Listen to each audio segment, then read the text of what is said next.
ઓમ શ્રી ગણેશાય નમઃ. જય શ્રી કૃષ્ણ મિત્રો.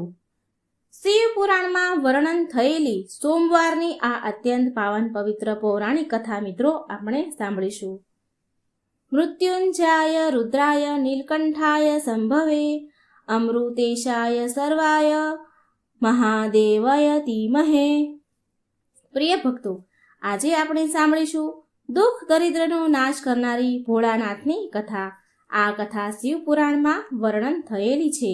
શિવપુરાણમાં કહેવાયું છે, જે પણ ભક્તો આ કથાને શાંત ચિત્તથી શાંત મનથી ભક્તિભાવપૂર્વક સાંભળશે તો તેની જન્મો જન્મોની દરિદ્રતા સમાપ્ત થઈ જશે. દરિદ્ર વ્યક્તિ ધનવાન બની જશે.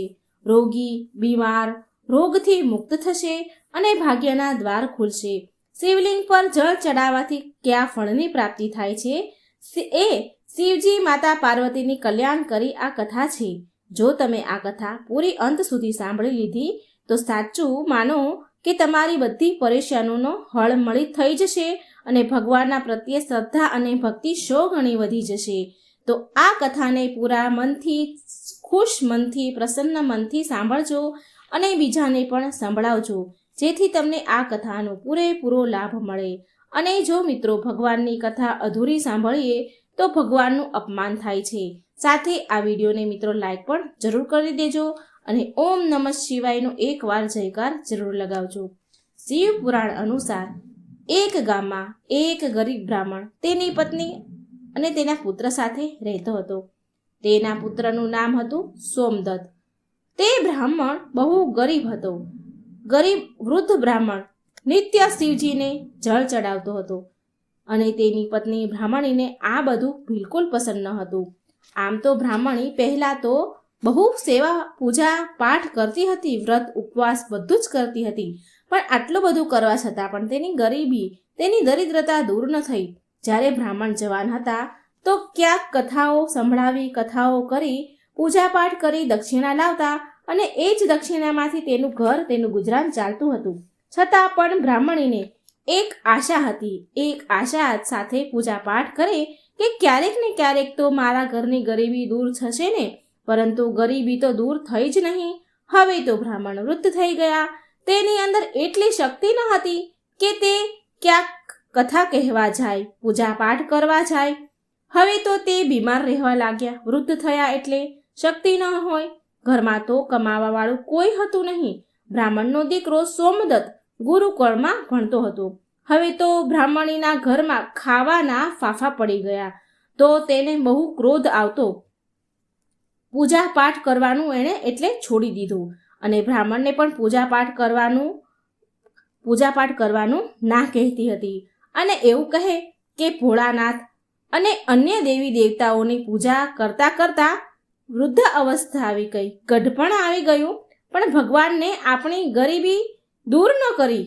હવે તો ઉપરથી એક અન્નના દાણા માટે તરસી ગયા છીએ. ખાવાના તો ફાફા પડી રહ્યા છે. અરે, મારી જ મતી મરી ગઈ હતી કે મેં દિવસ રાત ઉપવાસ કર્યા, જપ તપમાં મારું શરીર સૂકવી નાખ્યું. હવે શું આપશે તમારો શિવ, જે તમે શિવલિંગ પર જળ ચડાવી રહ્યા છો? આવી રીતે બ્રાહ્મણની પત્ની બ્રાહ્મણને કહે. પ્રિય ભક્તો, બ્રાહ્મણીની વાત સાંભળીને બ્રાહ્મણ કંઈ કહે નહીં, કંઈ બોલે નહીં. તેને તો તેના આરાધ્ય ભોળાનાથ પર પૂરેપૂરો વિશ્વાસ હતો. હવે તો બ્રાહ્મણનો પુત્ર સોમદત્ત તેની પૂરી શિક્ષા કરીને ગુરુકુળથી પાછો તેના ઘરે આવી ગયો અને તેની માતા પિતા સાથે તેની સેવા કરવા લાગ્યો. એક દિવસની વાત છે.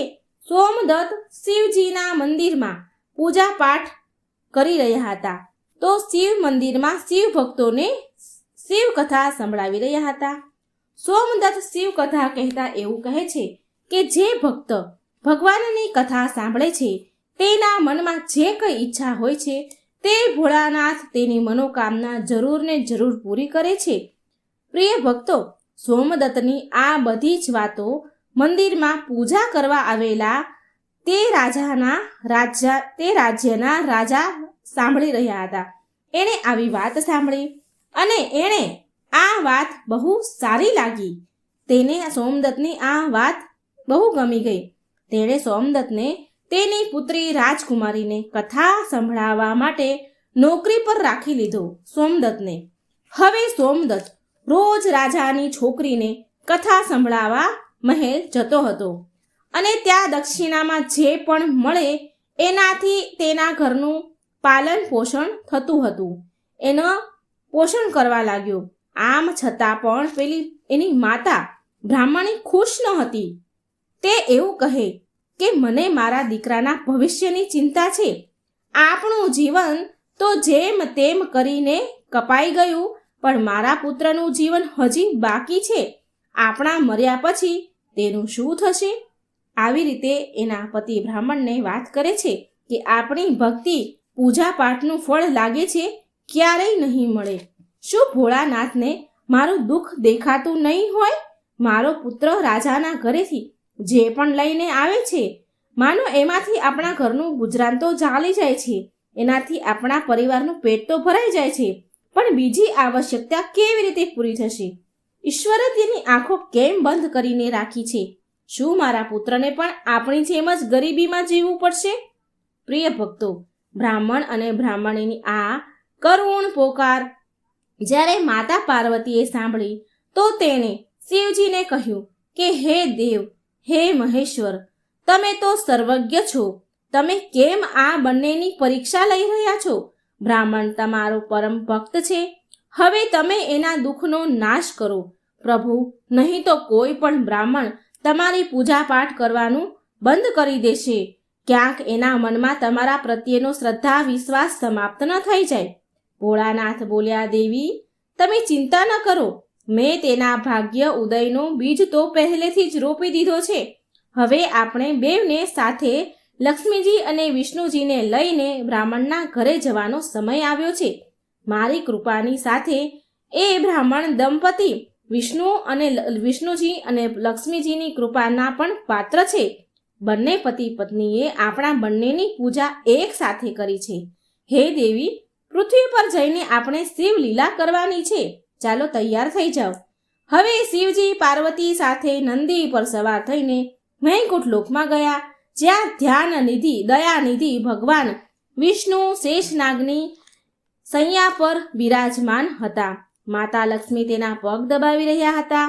ત્યારે શિવજીએ વિષ્ણુ ભગવાનને પૃથ્વી પર જવા કહ્યું તો વિષ્ણુ ભગવાન બોલ્યા, હે દેવી લક્ષ્મી, ચાલો આપણા ભક્તના ઘરે જવાનો સમય આવી ગયો છે.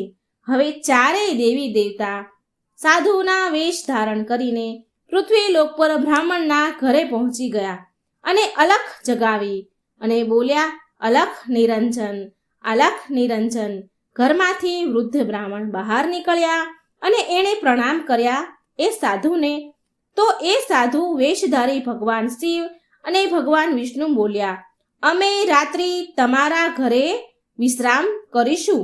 આ સાંભળી બ્રાહ્મણ પુત્ર સોમદત્તે અતિથિ દેવો ભવ ઉચ્ચારણ કર્યું અને કહે છે કે મહારાજ, મારા ઘરે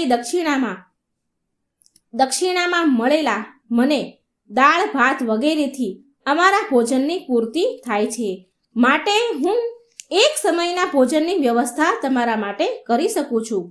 તો સાધુઓએ એને એક વાસણ આપીને કહ્યું કે એ દાળ ભાત આ વાસણમાં બનાવો તો આપણા બધાનું 2 સમયનું ભોજન બની જશે. આ પ્રકારે એ વાસણમાં ભોજન બનાવવાથી બંને સમયના ભોજનની પૂર્તિ થઈ જતી હતી. બીજા દિવસે પ્રાતઃકાળે સવારે સોમદત્ત જવા લાગ્યો તો સાધુ રૂપી ભગવાન શિવ પૂછે છે, હે પુત્ર, તું ક્યાં જઈ રહ્યો છે? એટલે એણે કહ્યું, સોમદત્ત કહે છે કે સાધુ મહારાજ, હું રાજાની પુત્રીને રાજકુમારીને કથા સંભળાવવા જઈ રહ્યો છું. તો સાધુ બોલ્યા કે તું કથા સંભળાવ્યા બાદ રાજાની પુત્રી રાજકુમારીને એવું પૂછજે કે તું કઈ અભિલાષાની આશાની પૂર્તિ માટે આ કથા સાંભળી રહી છે. હવે સોમદત્ત રાજકુમારીને કથા સંભળાવ્યા પછી એ પ્રશ્ન પૂછે છે કે તમે કઈ અભિલાષાની પૂર્તિ માટે કથા સાંભળો છો?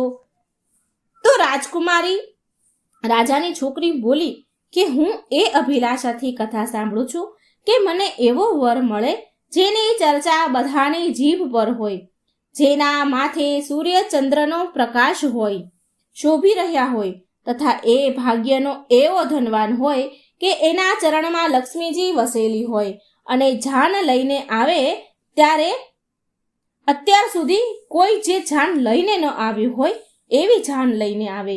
તો પ્રિય ભક્તો, હવે સોમદત્ત પાછા ઘરે આવીને રાજકુમારીની બધી જ વાત એ સાધુને કહે છે.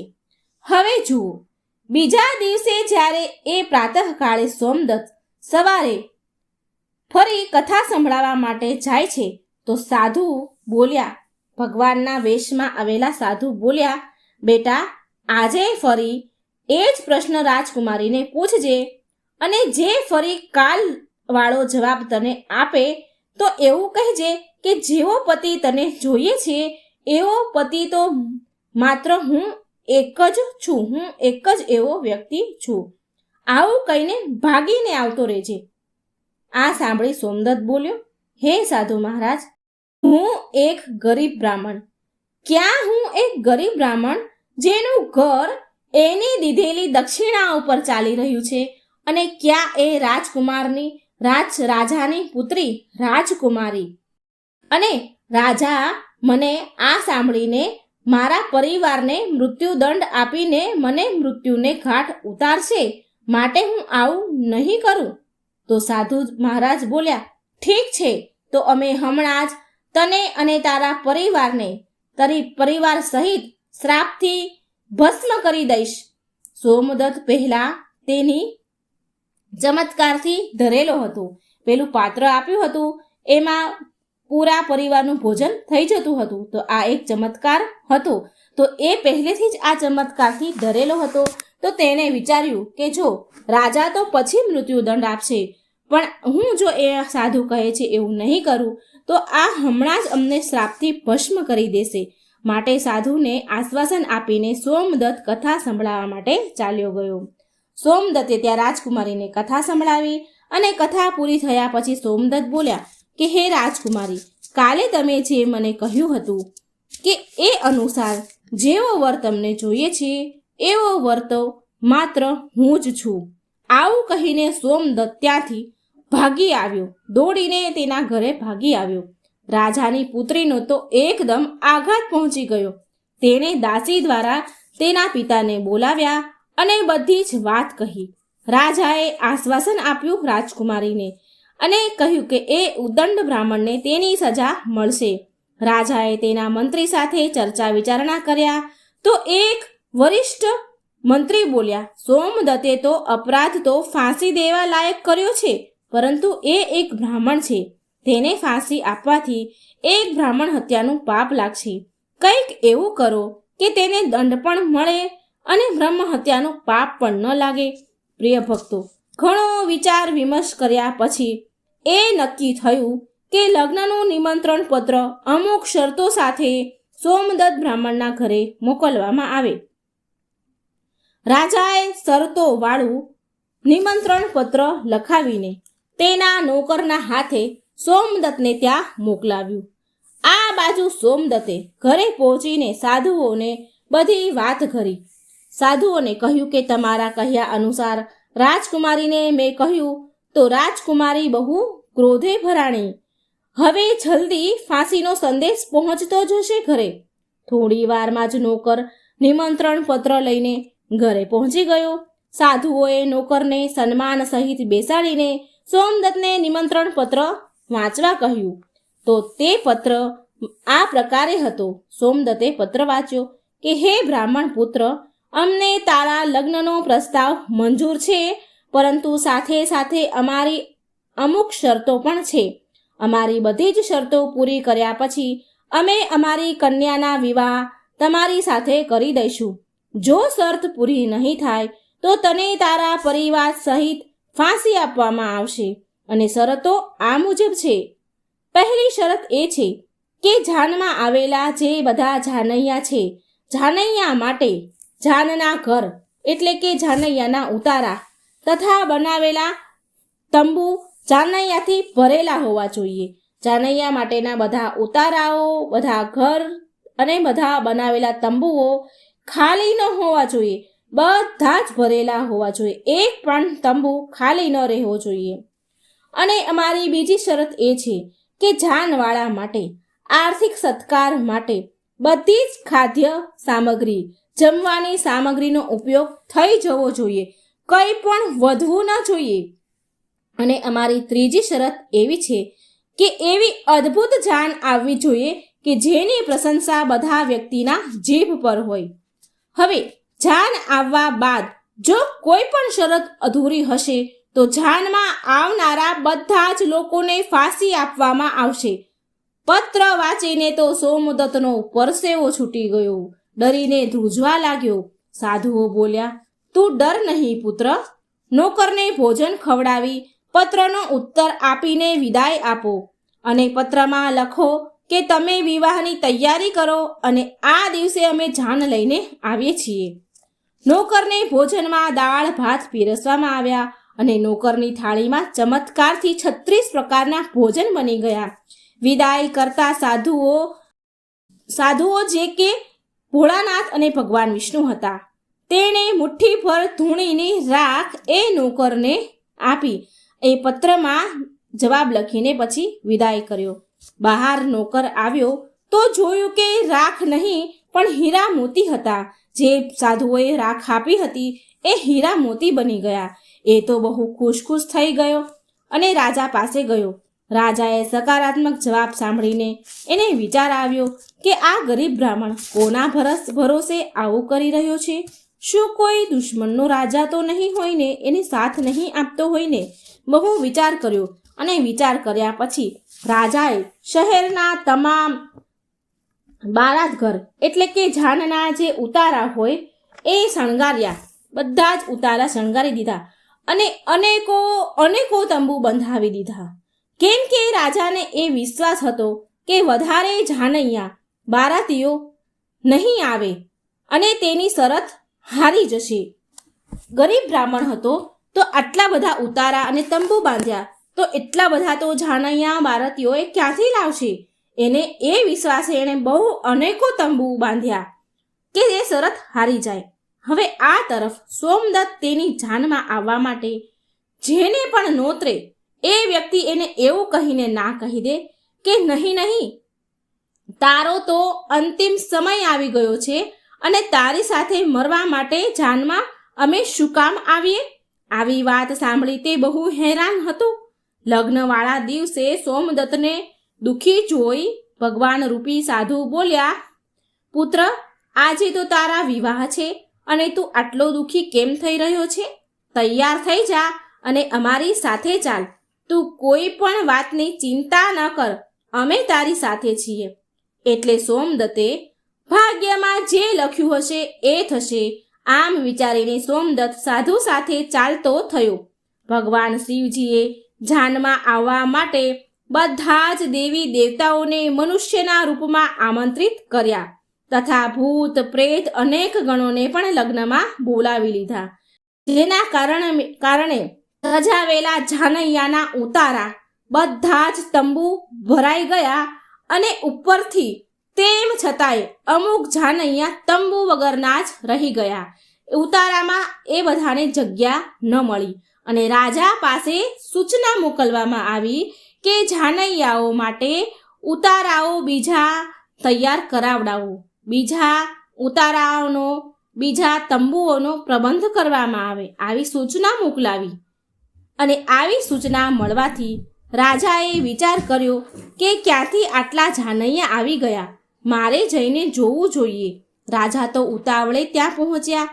રાજાને આવતા જોઈને શુક્લ ને શનિદેવને ભગવાન શિવે બાળકના રૂપમાં બનાવી દીધા.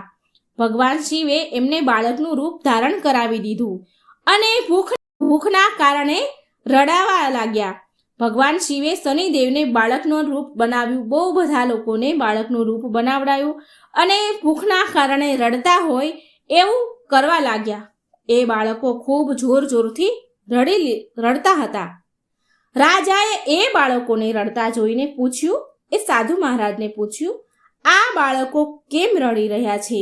તો સાધુ રૂપમાં શિવજી બોલ્યા, હે રાજન, આ બાળકોને બહુ ભૂખ લાગી છે. રાજાએ એ બાળકોને ખાવા માટે મોકલી દીધા. જ્યાં રસોઈ તૈયાર કરવામાં આવી હતી આટલા બધા વિશાળ જાનૈયાઓ માટે. થોડા સમય પછી રાજાના કર્મચારીઓ રાજા પાસે આવ્યા અને કહે છે કે એ 2 બાળકો તો બધું જ ભોજન ખાઈ ગયા અને હજી પણ ભૂખ ભૂખ કરતા કરતા બૂમો પાડી રહ્યા છે, રડી રહ્યા છે.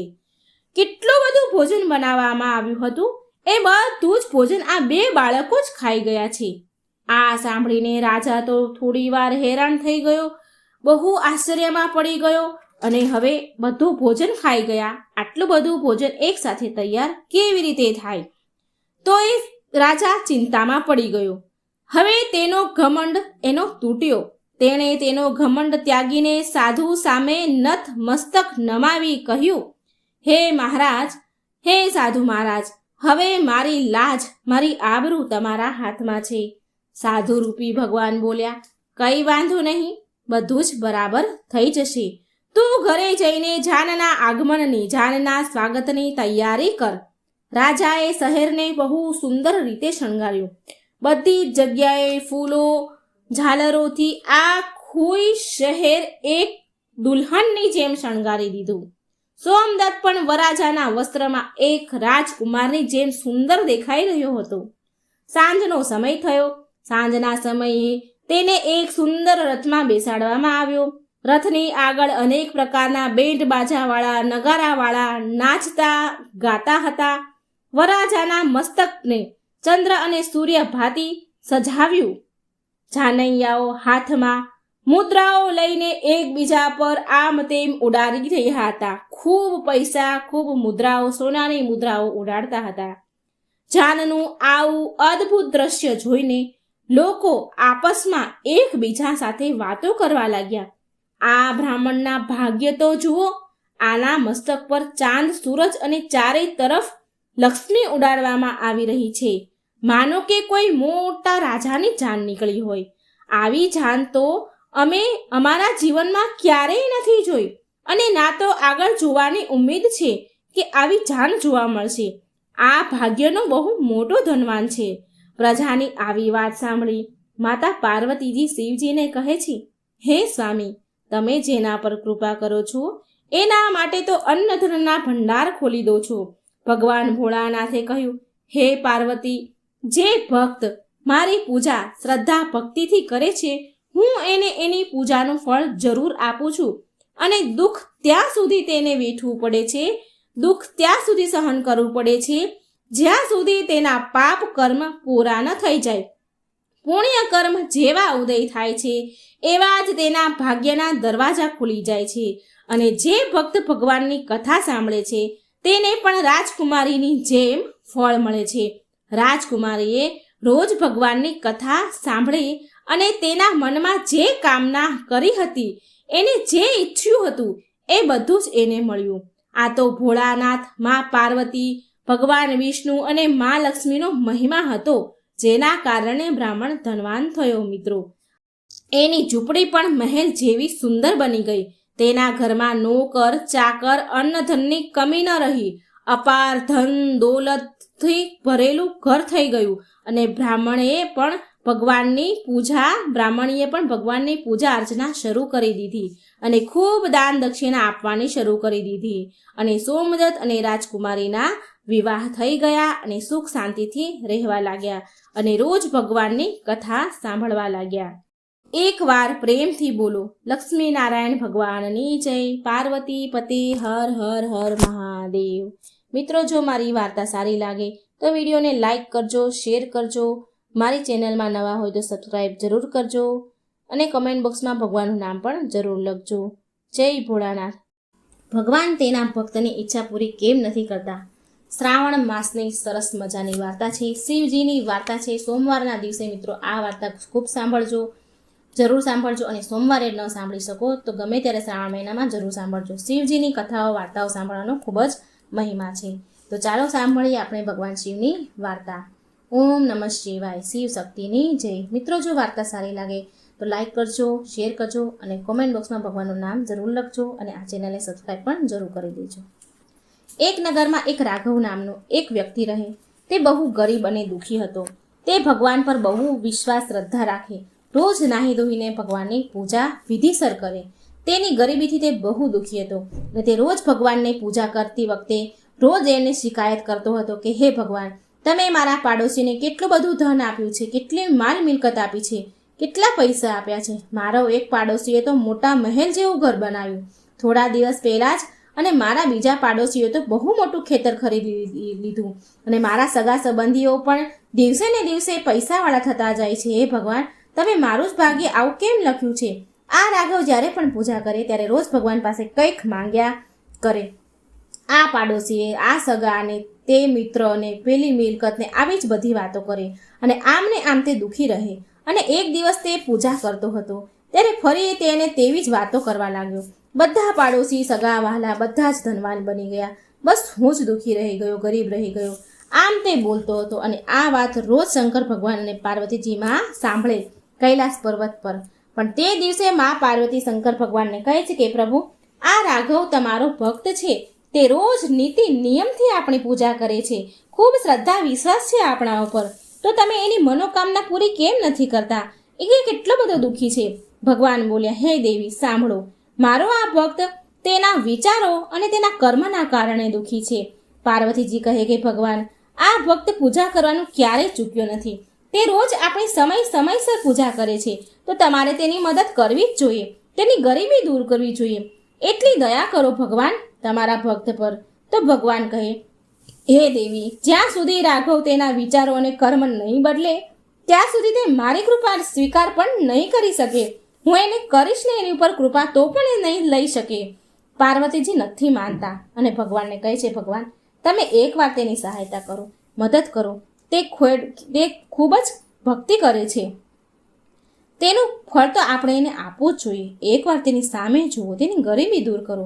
મારી આટલી વાત સાંભળી લો પ્રભુ, એકવાર તમે કોશિશ તો કરી જુઓ. ત્યારે ભગવાન શંકર મા પાર્વતીની વાત સાંભળે છે, માને છે અને રાઘવની મદદ કરવા તૈયાર થઈ જાય છે.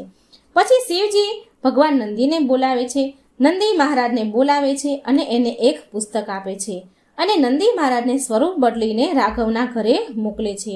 નંદી મહારાજ સાધુના રૂપમાં રાઘવના રહે છે જે નગરમાં, ત્યાં આવે છે. ફરતા ફરતા ત્યારે તે રાઘવની નજર નંદી મહારાજ પર પડી, જે સાધુના રૂપમાં હતા. ને રાઘવ તે નંદી મહારાજને જોઈને વિચારે છે કે આ સાધુ મહારાજનું તેજ તો ખૂબ અનોખું છે. એવું લાગે છે કે બહુ જ્ઞાની માણસ છે, જ્ઞાની સંત છે. અને તે આવું વિચારીને નંદી મહારાજ પાસે ગયો અને તેમને તેના ઘર સુધી લઈ આવ્યો. રાઘવે સાધુ મહારાજની બહુ સેવા કરી અને ત્યાર પછી સાધુ મહારાજને સેવા કરી, ખાવા પીવાનું આપ્યું, બધું જ કર્યું. પછી સાધુ મહારાજે રાઘવને પૂછ્યું કે તું તારા જીવનમાં બહુ દુઃખી કેમ છે? ત્યારે રાઘવ કહે છે કે હું બહુ પરેશાન છું, હું બહુ દુઃખી છું. હું જોઉં છું કે મારા પાડોશીઓને કેટલું ધન મિલકત મળે છે, કેટલા પૈસા કમાય છે, મારા સગા સંબંધી ધનવાન થઈ ગયા, પણ ખબર નહીં ભગવાન મારું જ ભાગ્ય કેવું લખ્યું છે કે હું ગરીબનો ગરીબ જ રહી ગયો. તો સાધુ મહારાજ રાઘવને કહે છે કે બેટા, જો તું ઈચ્છે છે ને તારું ભાગ્ય બદલવા, તો હું તને 10 મિનિટનો સમય આપું છું, જેનાથી તું તારું ભાગ્ય બદલી શકીશ. તું જે ચાહે એ તું તારા ભાગ્યમાં લખી શકીશ. તને હું 10 મિનિટનો સમય આપીશ. સાધુ મહારાજની વાત સાંભળી રાઘવ તો ખુશ થઈ ગયો અને તેના પગમાં પડી ગયો અને બોલ્યો, મહારાજ, જો આવું થઈ શકે ને તો તમારી મોટી મહેરબાની રહેશે કે હું મારી ગરીબી દૂર કરું. પછી સાધુ મહારાજે તેની થેલીમાંથી પુસ્તક નીકાળીને આપ્યું, જે શિવજીએ નંદીને આપ્યું હતું. અને મહારાજ બોલે છે, રાઘવ, જો આ ચમત્કારી પુસ્તક છે જે માત્ર ને માત્ર 10 મિનિટ સુધી કામ કરશે. આ પુસ્તકમાં તારા પાડોશીઓ અને તારા મિત્રો, તારા સગા સંબંધીઓ અને તારું પણ ભાગ્યમાં શું છે તે બધું જ આ પુસ્તકમાં તને દેખાશે. જો તું ઈચ્છીશ ને, તું જે ચાહીશ, તું આમાં લખેલા ભાગ્યને તું બદલી શકીશ અને તું તારા હિસાબથી તું ગમે તેનું ભાગ્ય બદલી શકે છે. તારા સગા મિત્રો, પાડોશીનું પણ ભાગ્ય તું બદલી શકે છે અને સાથે તારું ભાગ્ય પણ તારી ઈચ્છા પ્રમાણે તું લખી શકે છે. તું જે ચાહે એ લખી શકે છે. પણ યાદ રાખજે કે આ પુસ્તક માત્ર 10 મિનિટ સુધી જ કામ કરશે. 10 મિનિટ સુધી તું તેને ખોલી શકીશ, પછી તે સાધારણ પુસ્તકમાં બદલી જશે. આ ખાસ ધ્યાન રાખજે. રાઘવે તરત જ સાધુ પાસેથી પુસ્તક લઈ લીધું અને જેવું જ તેણે ખોલીને જોયું તો સૌથી પહેલાં તેના પાડોશીનું ભાગ્ય દેખાયું. પહેલા પાના ઉપર તેના એક પાડોશીના ભાગ્યમાં લખ્યું હતું કે તેનું ગયેલું ધન તેને પાછું મળશે, તે પૈસાવાળો થઈ જશે. આવું જોઈને રાઘવ વિચાર કરે છે, અરે આ પાડોશી તો પહેલેથી જ પૈસાવાળો છે અને હમણાં તેને નવું મકાન પણ બનાવ્યું છે. અરે આને ધન મિલકતની શું જરૂર છે? આવું વિચારીને રાઘવે તે પાડોશીનું ભાગ્ય બદલી નાખ્યું. જ્યારે તેને પુસ્તકનું બીજું પાનું ખોલ્યું તો બીજા પાના પર લખ્યું હતું કે તેના બીજા પાડોશી હતા, એને લોટરી લાગવાની છે. આ જોઈને તે ફરી વિચારવા લાગ્યો કે આ બીજો પાડોશી પણ ખૂબ રૂપિયાવાળો છે પહેલેથી જ, તેની પાસે બધું જ છે, તેને આ લોટરીની શું જરૂરત છે? આમ વિચારી તેણે પણ એનું ભાગ્ય બદલી નાખ્યું. અને પછી એણે ત્રીજું પાનું ખોલ્યું તો તેના પાના પર સગા સંબંધીઓના પૈસાના લાભ થવાના છે. અને આટલું જોઈને તે વિચારે છે, મારા બધા સગા સંબંધી પહેલેથી જ માલદાર છે, મિલકતવાળા છે, જમીન જાયદાદવાળા છે, તો તેઓને આ પૈસાના લાભની શું જરૂરત? આવું વિચારીને પુસ્તકનું તે પાનું એણે ફાડી નાખ્યું. અને જ્યારે તે ચોથું પાનું પલટે છે તો તેના પાના ઉપર તેનું પોતાનું જ ભાગ્ય લખ્યું હોય છે અને તેમાં લખ્યું હોય છે કે તે ગરીબનો ગરીબ જ રહેશે હંમેશા. આ જોઈને તે બહુ દુઃખી થયું અને જેવો જ તેના ભાગ્યને બદલવા જાય છે તેવામાં તે પુસ્તક અચાનક બંધ થઈ જાય છે. પછી રાઘવ તે મહારાજને પૂછે છે કે આ પુસ્તક તો બંધ થઈ ગયું અને હું મારું ભાગ્ય બદલી પણ ન શક્યો. ત્યારે સાધુ મહારાજ બોલ્યા કે રાઘવ, મેં તને પહેલેથી જ કહ્યું હતું ને કે આ પુસ્તક માત્ર 10 મિનિટ સુધી ખુલશે, પછી તે સાધારણ પુસ્તકમાં બદલી જશે. પણ તે તારો આ 10 મિનિટનો સમય બીજાના અહિત માટે, નુકસાન માટે ઉપયોગ કરી લીધો. તારા આ બીજાના અહિત કરવાની ભાવના, બીજાનું ઝેર કરવાની નિયત, એ તારું ભાગ્ય માટે તું તારું ભાગ્ય બદલી ન શક્યું. બીજાની આ ઉપર ખરાબ નિયત રાખી તે એમાં તે તારો ભાગ્ય બદલવાનો સમય તે વ્યર્થ કરી નાખ્યો. જો તું ઈચ્છત ને તો તું તારા કામમાં ધ્યાન આપીને તું બીજાની જેમ સફળતા મેળવી શકે તેમ હતો.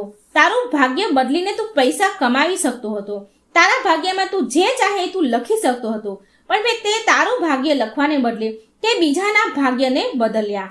પણ તે તો તારા કામમાં ધ્યાન જ ના આપ્યું અને બીજાની કામયાબી, સફળતા જોઈને બળતો જ રહ્યો. અને આ જ કારણથી તારી ગરીબી છે. ગરીબીનું કારણ પણ તારું આ જ છે. પછી તે સાધુ મહારાજ તે પુસ્તક લઈ લે છે અને ભગવાન પાસે આવી ગયા. ત્યારે શંકર ભગવાને મા પાર્વતીજીને કહ્યું કે દેવી, તમે જોયું ને કે મારી મદદ કરવાથી પણ રાઘવનું ભાગ્ય તે બદલી ન શક્યું. પાર્વતીજી, તમને ખબર છે કે આ સંસારમાં જેટલા પણ મનુષ્ય દુઃખી છે તે માત્ર તેના કર્મ અને તેના વિચારોના કારણે છે. તે મનુષ્ય તેના કામ પર ધ્યાન નથી આપતા અને બીજાની સફળતા ઉપર બળે છે, ઝેર કરે છે, ઈર્ષા કરે છે, તેનો કિંમતી સમય બરબાદ કરી નાખે છે. હું પણ ઘણીવાર મારા ભક્તોની મદદ કરવા માંગુ છું, પણ મારા ભક્ત આ ભૂલના કારણે મારી કૃપાને સ્વીકારી શકતા નથી અને પછી તે છેલ્લે ભગવાનને દોષ આપે છે કે ભગવાન અમારા ઉપર કૃપા નથી કરતા, ભગવાન અમારા ઉપર દયા નથી કરતા. પણ તે તેના કર્મોના કારણે મારી કૃપાને જોઈ નથી શકતા. અને મિત્રો, આવું બને છે બી ખરી. મિત્રો, આવું જ કારણ આપણી અસલ જિંદગીમાં હોય છે. આપણે આપણા કામમાં ધ્યાન આપ્યા વગર બીજાની સફળતા ઉપર ધ્યાન આપીને આપણો કિંમતી સમય બરબાદ કરીએ છીએ. ભગવાન સામે ભગવાન આપણને ઘણી બધી તકો એવી આપે છે કે આપણે તેના ઉપર ધ્યાન આપીએ તો આપણે આપણું ભાગ્ય પણ બદલી શકીએ. પણ આપણે આવું નથી કરતા અને છેલ્લે આપણે ભગવાનને દોષ આપીએ છીએ. ભગવાન આપણી પર દયા નથી કરતા, સામે નથી જોતા. મિત્રો, ભગવાન તો સમદ્રષ્ટિથી, ભાવનાથી જુએ છે. દરેક માણસને ભાગ્ય બદલવાની તક આપે છે અને જે માણસ તે તકને, મોકોને પારખી લે છે, તેના ઉપર ખરો ઉતરે છે, તે તેનું ભાગ્ય બદલી નાખે છે. અને જે ભગવાનની આપેલી તકોને ઓળખી નથી શકતા, તે તકને ગુમાવી દે છે, તો તે હંમેશા દુઃખી અને ગરીબ જ રહે છે. તો મિત્રો, સાંભળ્યું ને કે ભગવાન એના ભક્તની ઈચ્છા પૂરી કેમ નથી કરતા, ગરીબી કેમ રહે છે. તો મિત્રો, સરસ મજાની વાર્તા તમને ગમી હોય તો વિડીયો લાઈક, શેર કરજો, ચેનલને સબસ્ક્રાઈબ પણ જરૂર કરજો. જય શ્રી કૃષ્ણ, રાધે રાધે.